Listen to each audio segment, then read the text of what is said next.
Hello and welcome to this episode of the Mindful Coach podcast. I'm your host, Brett Hill, founder of the Mindful Coach Association. And one of our amazing members is the incredible Anna House. Let me introduce you to her. She is a parent, educator, family coach, and an energy healer. She believes the best way to achieve a better world is through raising a generation of children who are stewards of the earth and compassionate contributing members to our communities. She does that by providing family education and coaching, offering educator resources, and by working with people individually in energy healing sessions. She loves making connections with others who are passionate, motivated, and inspired to be part of creating a more peaceful, just, sustainable, and healthy world. Often, that work looks like engaging in deep healing and personal transformation work. Welcome to the show, Anna. Oh, it's Thank you great to so have much, you. You know, Brett. in our I'm little really thrilled to pre-show be here. conversation we had, I just enjoyed such a nice, fun report. I just have a good time talking to you. You're so much fun. And I can't wait to share the journey of, what you've been through and how was it you got here. So let's just start way back. Like, what was it that made you realize there's more going on here than meets the eye? Often people have some kind of like story that goes, wait, what? And I'm really interested. Is there something like that you would care to share? Oh, there definitely is. And I'm getting those like full body tingle goosebumps just thinking about it and having the opportunity Yeah, to right. share I know how at that least an goes, right? abbreviated version of that story with all of you today. And the really exciting thing is that I have a Oh, big nice. Oh, anniversary of wow. sorts coming up tomorrow. So, which I believe Yeah. is the So day that just this podcast will air. so just So, for the guests, sorry if to you're interrupt. This listening is to this, August the 30th. So she's talking about August 31st. So whenever you're listening to this, that's the point in time when this is going to happen, 2023. yes, and exactly 24 years ago, on August Whoa. 31st, 1999, my, yeah, yeah, August 31st, Oh, wow. Nice. 1999, my son was born. And that was probably the most Mm. transformational experience of my entire life. I was young. My extended family were nervous and scared for me to step Oh. on into a journey as a parent at such a young age. But my commitment and dedication to this amazing wild spirit that was coming through me really sustained Mm. my my strength and my courage um, to really hold space for his journey, and that was really it was a moment when I decided that Hmm. against all odds I would listen to my truth, listen to that, that quiet inner voice, and follow it and continue to follow it. And I made a commitment to be a different kind of parent than I had ever witnessed in the world. I wanted to be different than my parents. I wanted to have a close relationship with this child. I wanted to build a life for us where could feel like we were, Yeah. I mean, it's not, at the time, it felt like it was us yeah, against I the mean, world, there's and something now about this 24 experience years caused you to later. really turn inward, and somehow you found some kind of a North Star. Like this is what's true, and I'm going to do it, even if there are no models out there for me. Exactly. And looking back, it no longer feels like a battlefield, that I had to kind of like conquer. But realizing that it was a journey, and it was an inner journey, and it was a commitment to discovery, to discovering new ways of being present, new ways of being in like cooperative and co-creative relationship with both my child, my partner, the universe, Mother Earth, right? Like everything. Well, let's keep it small. And so, it was like slow decisions along that journey where I committed to, a holistic healthcare and a holistic approach to caring for my child, including the types of food that that I served in my family meals and the kinds of healthcare we sought out, but also, researching all kinds of different alternative parenting styles.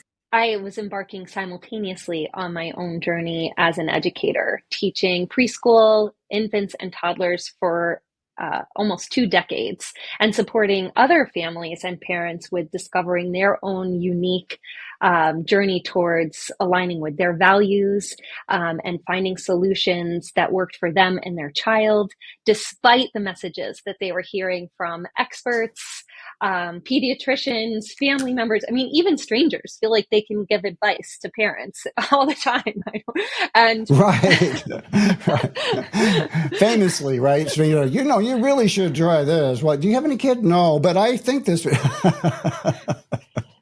yeah, and so,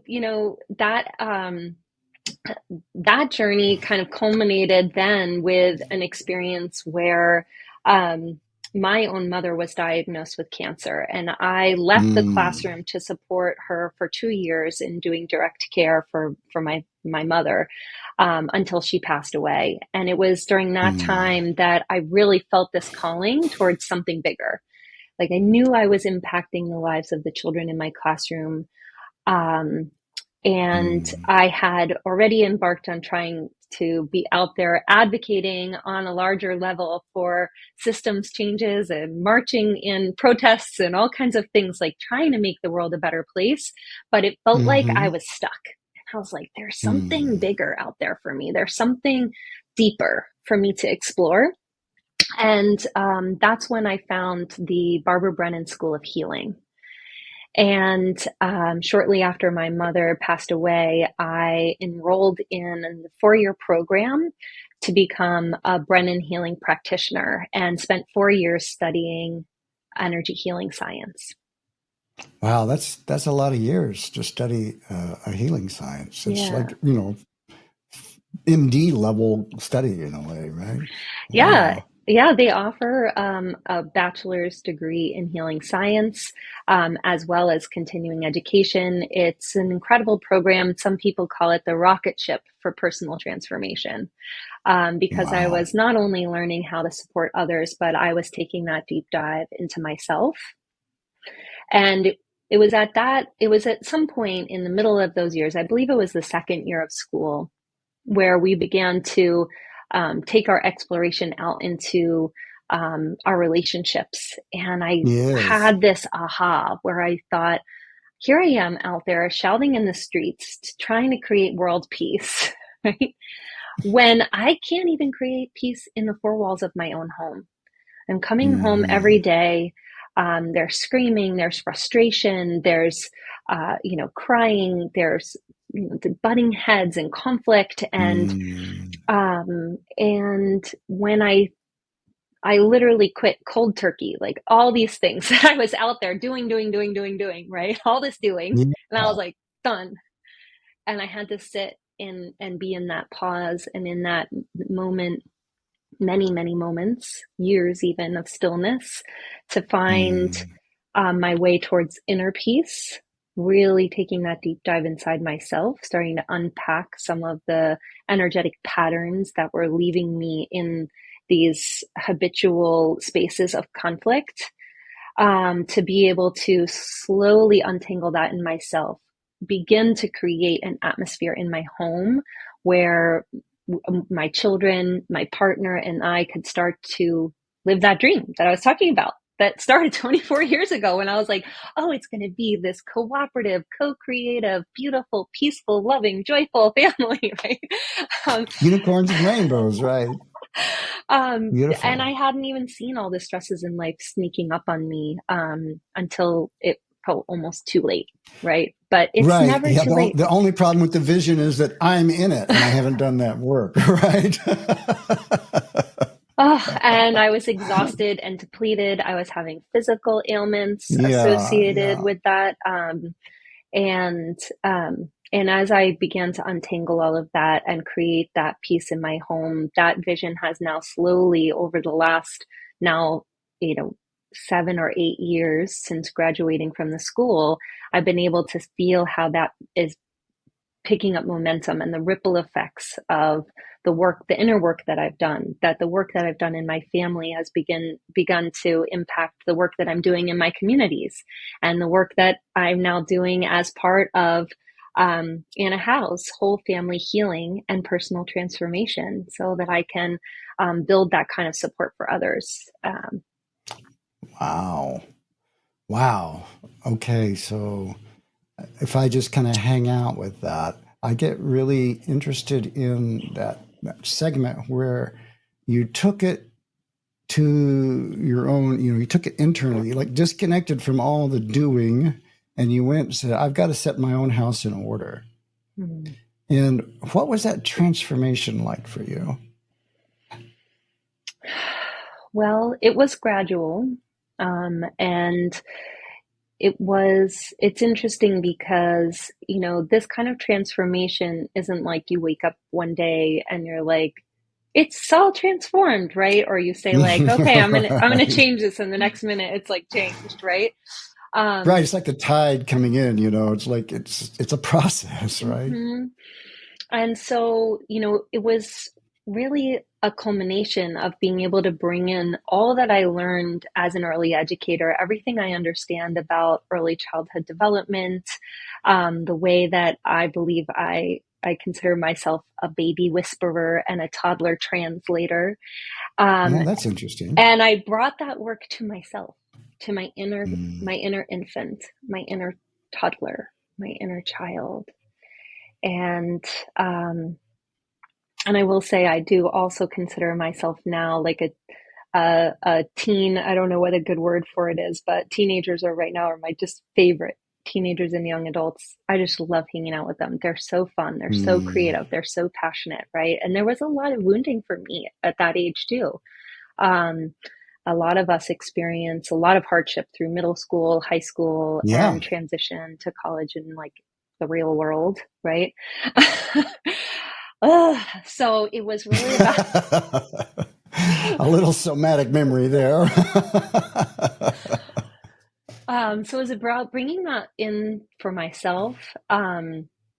And as I grew more patience for those little parts of me that get triggered, that feel scared, that feel defensive, I, that kind of that slowing in, it's really about slowing down. And I love that you and I took a Yeah, moment before we started this interview, right? Just a moment to slow down, to take those breaths, resource ourselves. Yeah. exactly so. Yeah. And then it was like, yeah, it was these little moments where all of a sudden I realized like, oh, that thing I was longing for, that part where I can talk to my child and move at their pace and create spaces where they feel accepted and loved and therefore respond back to me with respect and love. Oh, that's happening. Oh, wait a second. I don't even remember the last time I, lost my cool. Um, Hmm. and yet my youngest kid still loves to tell the story of when I threw a peanut butter and jelly sandwich at the wall, right? So these things still happen. It does happen. It's in the folklore. That's really funny. So that's quite a journey. Um, I'm wondering now. It's like, are you back teaching now? That's a great question. So I don't work directly in the classroom. What I'm teaching now is I am teaching an online course for parents called Roots to Grow, Wings to Fly. Again, hoping for this ripple effect for this work to ripple out into the world. I want this to be available to as many adults as possible. So that's, my vision originally was like me in the classroom with, 23-year-olds. And now I'm like, oh, there's millions of 3-year-olds in the world. How do we Yeah. reach them? Hmm. How do we reach them? And how do I support families and parents and caregivers who are feeling that same stress and overwhelm that I was feeling? So Hmm. this course is a culmination of bringing together, again, everything that I learned about child development and combining it with everything I learned as an energy healer, really taking the understanding of the anatomy of the human energy field and our chakra systems, and how to approach, um, how to find a new approach that's not me telling people more things to do, right? It's not about being like, okay, do this. Right. Here's the, Right. Right. this is the magic wand you wave and then everything will be, fixed. It's really about helping parents, again, turn that lens around, looking at their own inner work, but also giving them some fun games to play, some different tips and tricks and tools that I've found over the years, to put into place to slowly kind of create the atmosphere, create the environment in which they have the tools to to find, to create, to discover their own unique Hmm. solutions to everyday sticky moments. Hmm.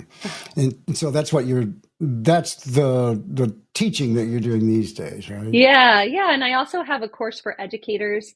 So, teaching educators who are in the classroom some of these tools as well. I have a whole series of educational offerings for teachers.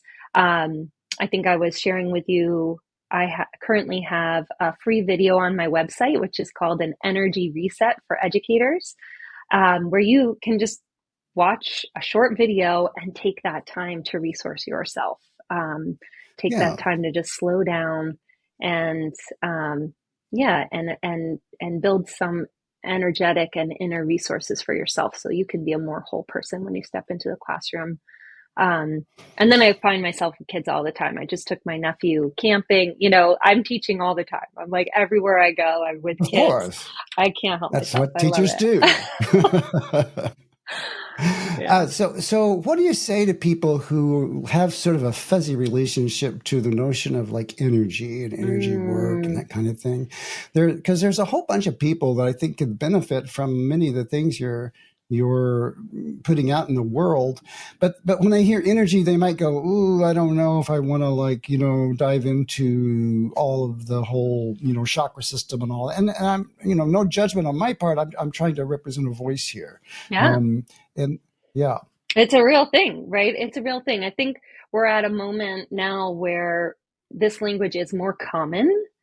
And I would say the most common use of this language that you hear everyone say all the time is the word vibe, right? We throw this word around all the time. We're like, ooh, I don't like the vibe of that place. Like, I'm not going back there, Yeah. right? Or we're like, ah, I love this guy's vibe. Like, I want to hang out with Brett, Hmm. right? So Hmm. in a lot of ways, we already have normalized the concept of energy, because what vibe is short for is vibration.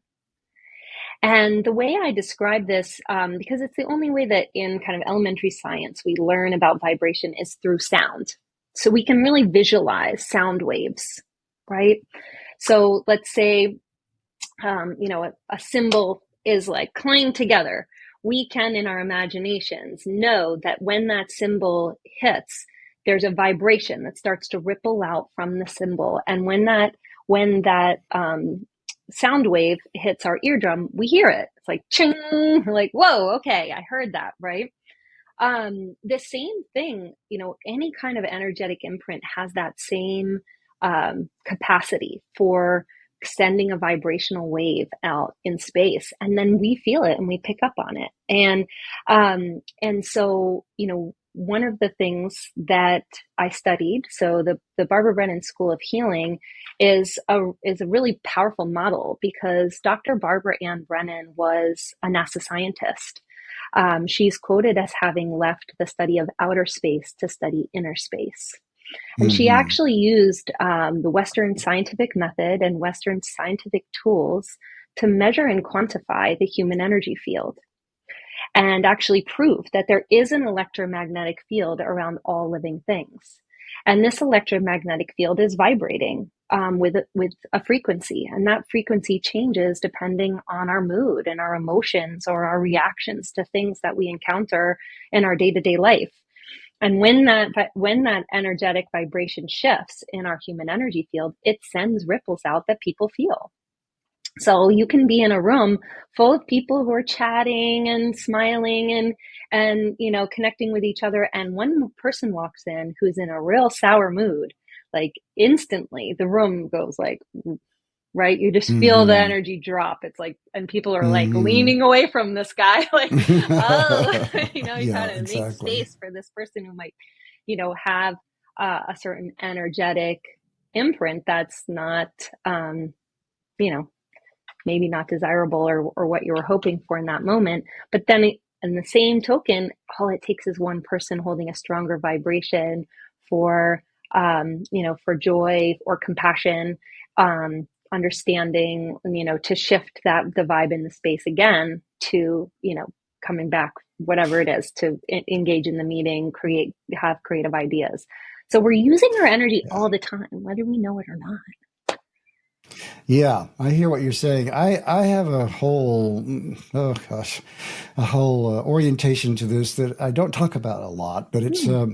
and it has to do with the people who've done their inner work, right? Because what happens, in my experience, is once you've really done the hard work that, like you've talked about, where it's not like, oh, I got it now. It's a moment. It's like years of work. You begin to create within yourself a resource that isn't as variable as the world around you. And Mm, so you're not as influenced by your transient experience of other things in your world. And Eckhart Tolle talks about this all the time, to the degree of like, the house is burning down, but you're fine, right? So it's kind of like walk outside. Oh, look, the house. Man, that's horrible, but it's just a house. It's not you, and you can choose to be in a space where your life is ruined in your head because you have all these notions about what this means, or you can check in with yourself and go, life is still effervescing from me, and the sky is beautiful. I'm not talking about trying to be completely disassociated from impacts. I'm using an extreme example. So what I'm trying to say in another way is that woman walks in the room, and in my mind, it's like from a mindful place, if I'm paying attention, I notice that this woman has this vibe, and it's just a fact. Oh, she's carrying this vibe. It's not my vibe now. It's over there, right? And a lot of other people, though, sometimes they'll start to tune up to the vibe of the people around them, exactly. Hmm. and so they get dampened by the dampeners in the world, and there are a lot of them. There are a lot of people who don't want you to shine. And they're going to throw water on your light, or they're going to try to douse you, right? Because they don't like that, because it makes them feel smaller. And so, what I'm trying to say is that through the work that you're talking about, and the work that I do also in my work, and I'm riffing a little too long here, but you create a space in yourself where you become your own resource. And I don't mean like I am a resource, but it flows through you. Yeah. And when you're doing that, then what you notice is people give you feedback about that. It's because it's very Yeah. interesting. Have you noticed that? What do they say to you, about your energy Yeah. and your vibe? Well, I do find, let's see, there's a couple things I want to say. One is, first, that this vibe travels beyond time and space. So, like, Yeah. that you and I can feel it right now, even though we're across the continent from each other, calling in at different time zones on the computer. Like, you're just a square on a screen to me right now. But we can Hmm. still have an energetic exchange, right? So, like, that's just one thing to throw out there, maybe freak people out a little bit, but it's real. Or maybe get some people excited to be like, oh, she's I'm talking my afraid to language. say it totally is. Yeah. Um, Yeah. and so that, I think, the reason I bring that up is because over the last, handful of years, like the last 3 or 4 years, um, as we've gone more and more remote, that's when I've noticed this thing that people say when they're like, whoa, I like hanging out with you. Like, wow, Anna, you bring a certain energy to a space that really, some people say super positive, or other people say it's so comforting, or, people will notice. They'll say something, oh, that was so fun, just talking with you. I forgot we were on Zoom, right? So it's that ability to have a certain presence, and I call it contact. So it's like connection, but it's a deeper connection where I am present Yeah. and connected to myself. And therefore, like, I can have closer and deeper contact with you. And again, to what you are speaking to, that doesn't mean that I take on everything you're feeling and become, a whim to all the drama that you might be sharing with me. But it means that I can hold present and clear and centered in myself and listen to you fully at the same time. Yeah. Yeah. So that's what I would call, what you're talking about is what I would call one way I would describe being a healthy empath. It's like, Mm, being able to connect with people in a deeper way, feel them really pretty fully, and also realize that's not my energy, that's their energy, and mm-hmm. feel the impact of that on you, but it doesn't become you. Mm-hmm. Uh, Mm-hmm. and that's a beautiful way to be in the world, because there's a lot of beauty that you get to vibe with. Totally. I love that. And I'll say that a lot of people who come to me for energy healing sessions are deep empaths, highly Yeah. sensitive people who really feel overwhelmed and blasted by Yeah. all the input they get everywhere they go. There is a lot happening on this planet. These are really intense times. They really Emotions run are. high, and there's a lot of pain and suffering.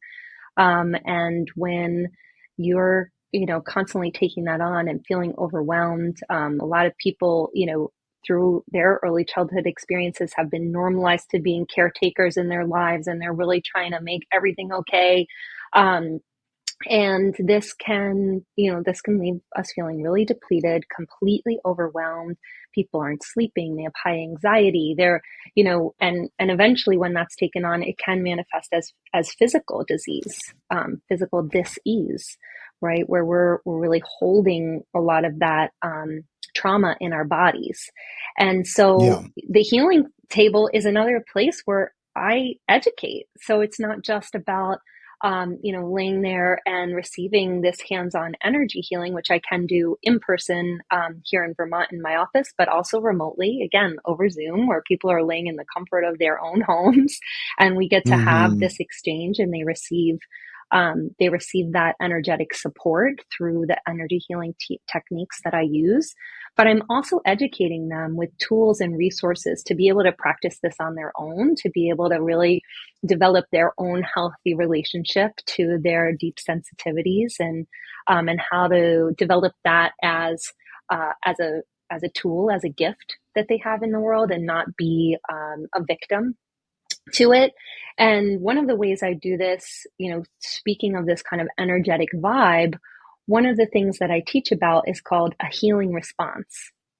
Most Hmm. people have only ever heard of a trauma response, right? Where we're like Yeah. in a deep reactive space.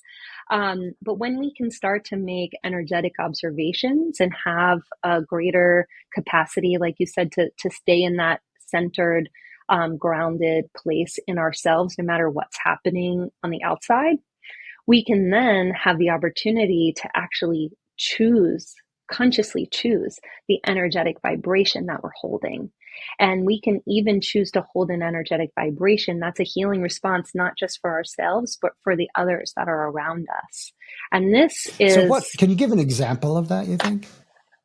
sure, I can definitely share an example of that. I'll share two examples, because the first example is a healing response I hold for myself. A healing response I hold for myself, I have named vanilla pudding. And it's so delicious, right? And the Mm. name just helps. You're right, you can feel it immediately, this like energetic vibration of vanilla pudding. It's soothing, it's nourishing, it's sweet. And this healing response for me comes from the place in me that gets triggered when I feel like there's not enough. When I feel like there's not enough, I'm not enough. I lived with food insecurity as a child. I lived with I see. scarcity in my life. And that feeling can sneak up on me, even as an adult that Hmm. has everything I need. Well, like plenty of food in the Sure. fridge, right? That feeling can sneak up on me and it can impact my relationships with others. It can impact the way I react in situations. And Hmm. now that I can start to track how that feels when it comes up in my body, right? I start to feel this hollow sinking in my stomach and like a knot in my throat. Like I've started to be able to Hmm. have a somatic experience of what that's like when Yeah. it's sneaking up on me. And then I'm like, vanilla pudding. And I just start Hmm. drinking it in. It's like, oh, there is enough. I am nourished, and I can just feel the edges of my energy start to soften and smooth out, right? When I'm when I'm feeling like there's not enough, I get like porcupiney. I get all Yeah. like on edge and Uh-huh. I'm like, Get all ah! grabby and clutchy, right? Yeah, Yeah. exactly. I'm like, yeah, grasping like, but trying to pull from other people like what I need, right? Right, right. It's like, oh no, I can resource myself. I can give myself Yeah. everything that I need, and I can provide that Hmm. for myself with this healing response that I call vanilla pudding. Mm. So that's one That's, example of a healing that's a good response. one. Yeah. That's a good one. You were going to And give another one, you said. I Yeah. am, I am. So the second one that I've been teaching a lot lately is a healing response in relationship with someone else. So this is when um you've maybe presented something to someone and they don't like it.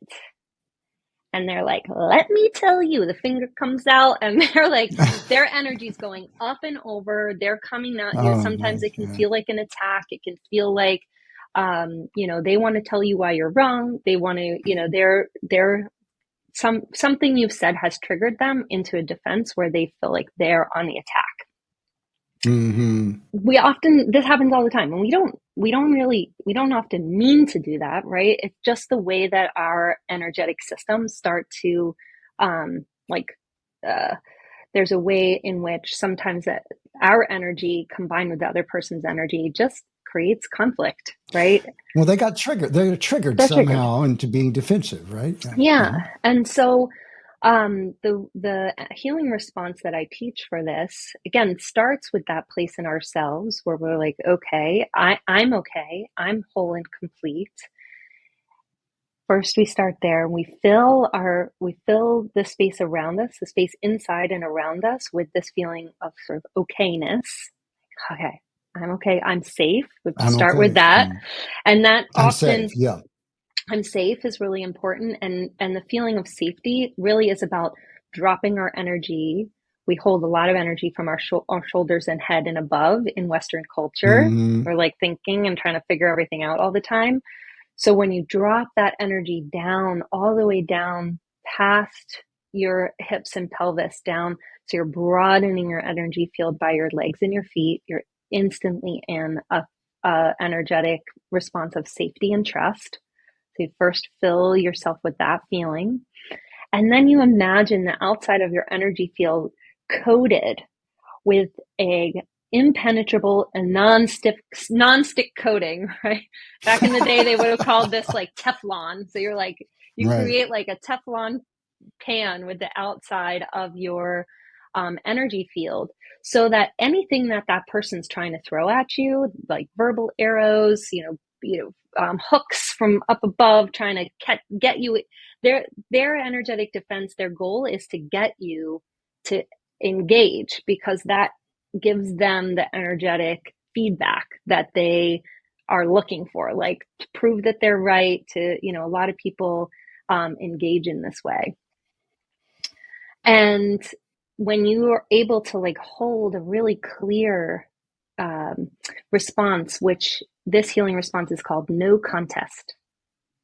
Hmm. No contest. Like, I'm not going to engage in the fighting about this. You can Hmm. still practice active listening and hear what they have to say, but you don't have to engage in the conflict. And anything they're throwing at you is sliding off the outside of your energy field and just melting down into the earth. And Mother Earth always just transmutes and transforms any of that kind of energy. She takes all our shit, Beautiful. composts it, and grows beautiful fruits and vegetables, right? So we can just Nice. let her do her work and hold that clear boundary. I mean, that's really a Mm. boundary that is also a healing response. Yeah, that's really powerful skill to have. Particularly, I think this is a dynamic when you encounter people. There's a lot of people in the world who that's one of their main dynamics is they want to overpower. Yeah. You know, they want to overpower people verbally and emotionally, and so the capacity to create some separation there so that you're not going to take the bait. As sometimes I talk Yeah. about it, and I use a little similar but different language. It's kind of like, well, if they're handing you this gift of like, just let them hold it. Don't take it. Just kind of like, oh no, thank you, I appreciate that, but no, I'm not having that. I'm sorry you're upset, but there seems to be a problem on that side of the room here, and Mm-hmm. over here it's pretty nice, and I'm sorry you're having a hard time. Maybe you should get some help with that. Yeah, yeah. A friend of mine taught me when I've coined this one, the wax on, wax off, and she says like Right. that is your stuff, right? This is my stuff. Right. I like that's good. Yeah. Yeah, right, exactly. I know in coaching I talk about this as the shield of sensitivity, and it's Ooh. a similar sort of thing. It's kind of I don't call it necessarily a shield, but like it's like a way where I imagine that there's like a screen of sensitivity, and all Mm. my senses are showing up on this. All the stuff that's coming across is showing up on the screen, so I'm not energetically in the other person's field, because I know a lot of energy workers and they kind of are a little aggressive about going into people's energy, and I don't respect that at all. And so it's like I try to keep clear boundaries, even though I don't normally talk about this stuff with my clients at all. It's because I'm just like letting their energy be over there. I'm trying to mindfully observe my response to who they Mm-hmm. are. And like you said, and I think it gets down to this in a lot of ways, by doing this work where you connect to yourself in a really profound way. We're talking about non-trivial work here to get connected to yourself in a way that's really powerful Mm-hmm. and not imaginary. Uh, and you're sitting in the strength of that, and then you are simply being in rapport with that while you're in rapport with other people. That's what gives you the ability to see deeper and connect to and speak to things and people that they themselves might not be quite connected up to. Mm. And in doing that, you quicken, if you will, that because of this resonance thing that goes on, you help awaken that in them. And so they walk away going, well, I don't know why, but I just feel really calm after talking to you. And the Yeah. reason is because I'm talking to the calm part in you, whether you Mm. know it or not. And I'm not trying to be subversive, but that's just the way I roll, Yeah. That's Yeah. Yeah. So, and the way I teach this to parents, right? Because this is like such a powerful tool when with our kids. Our kids are the most eloquent at triggering us. Like they know exactly which buttons to push. They know exactly how to trigger the deepest parts of us that are needing and maybe yeah, subconsciously calling for our healing. And exactly. so when our kids are triggering us, this is a really important place for us to be able to do that inner work and to look within ourselves. Um, Instead of blaming it. It's really easy to blame it on someone who's smaller than you, right? And so how do you actually practice what you preach and model the behavior that you long for your child to to learn?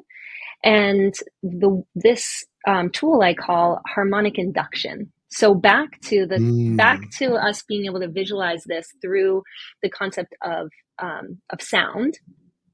And for those of you listening, I don't know if everyone will be watching the video, but for those of you listening, I'm going to use each of my hands to demonstrate a tuning fork. So the first tuning fork is my right hand, and I'm going to strike this tuning fork on a solid object, which creates a vibration. So I'm shaking my hand back and forth, and this tuning fork is ringing. And we can imagine now that vibration, that sound wave is rippling out. And you can bring another tuning fork. This is my left hand, which is not shaking. It's a tuning fork that has not been struck, close enough to the one that has been struck, and they both begin to ring. And so now both of my hands are shaking or vibrating, right? So that idea that like our vibe, our vibration actually has an impact on those around us. So this is why a Yeah. healing response is so powerful, just the same exact way that you just said it. If I'm calm and if I am centered, I'm vibrating a vibration that is calm and centered. And therefore those who come around me will feel that in themselves. They're, they begin to also resonate at that same frequency. And it's like, whoa, this feels so good. Yeah. And so this is where we can really have a positive impact, not just on others, but also on the environment, on the spaces in Hmm. which we enter, Yes. right? Yes, Um, exactly. One other thing I just wanted to mention is that all of these tools are within this concept that I really believe that when we start to understand the anatomy of our energy field, what we're really understanding is the direct connection between our mental and emotional health and our physical health, Hmm. as well as this kind of anatomy of our energy field, or understanding the way we use our energy also gives us a direct map to understand ourselves in relationship to others. Yeah. And that I find is a really powerful tool for being able to take those steps towards the life we long to live, towards the relationships we long to have.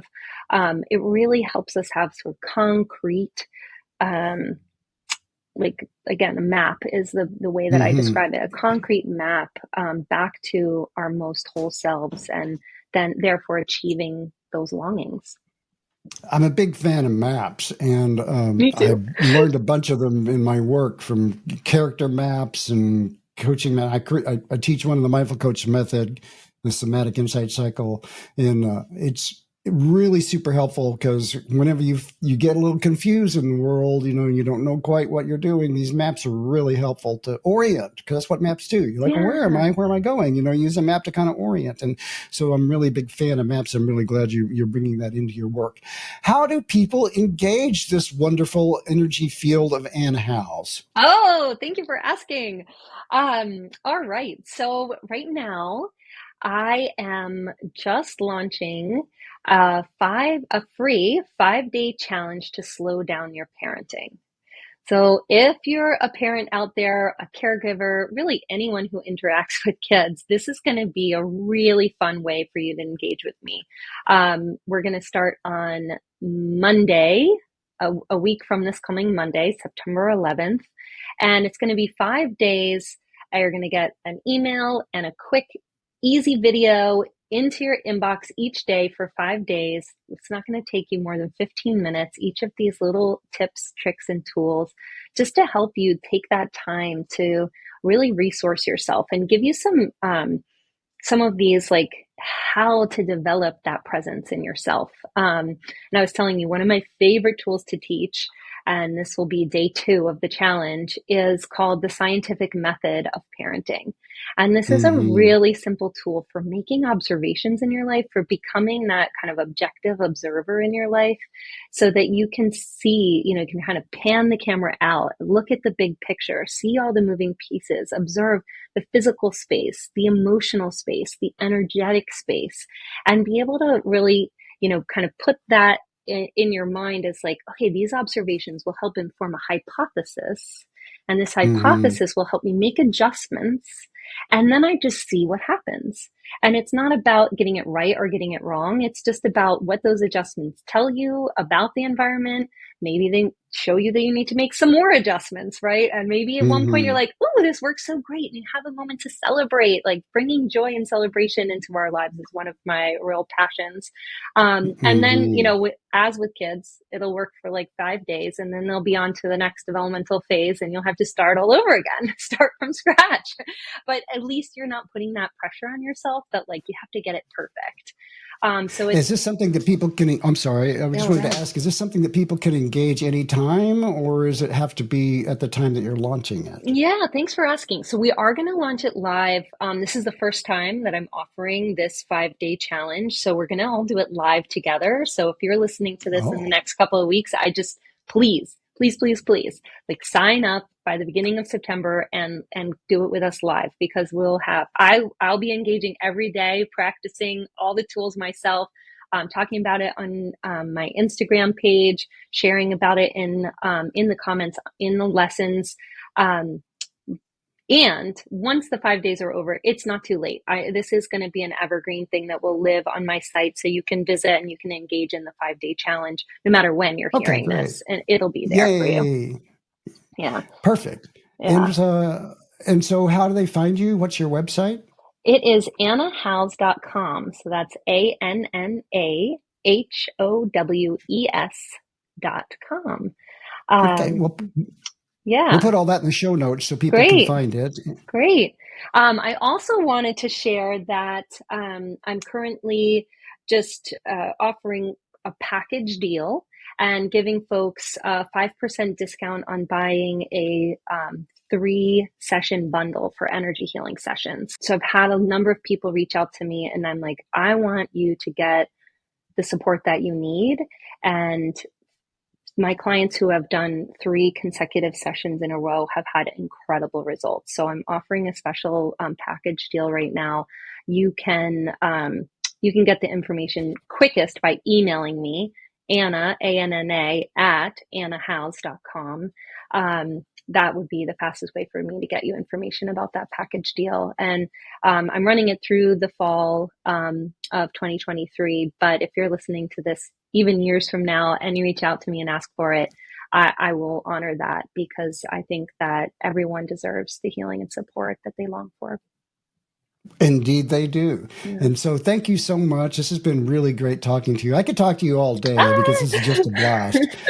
I really enjoy the work that you're doing. And on behalf of the universe, thank you for that. And I know that your clients and the world that you are impacting through your work is better off for it. And and Anna is a great representation in a way of the work that many of the coaches in the Mindful Coach Association are doing. Fabulous work, all of them courageous, inspired people doing amazing work. And that's what the Mindful Coach podcast is about, is helping these coaches get the word out and to inspire and uplift others who hear this, and realizing that you are not alone. There is a lot of great work going on out there.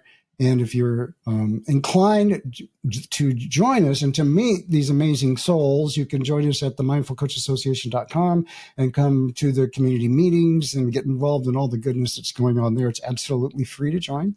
And you'd be welcome if you're resonant with this at all.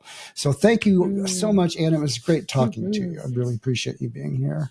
Thank you so much, Brett. And thank you for the space that you hold for all of us. I love being a member of the association.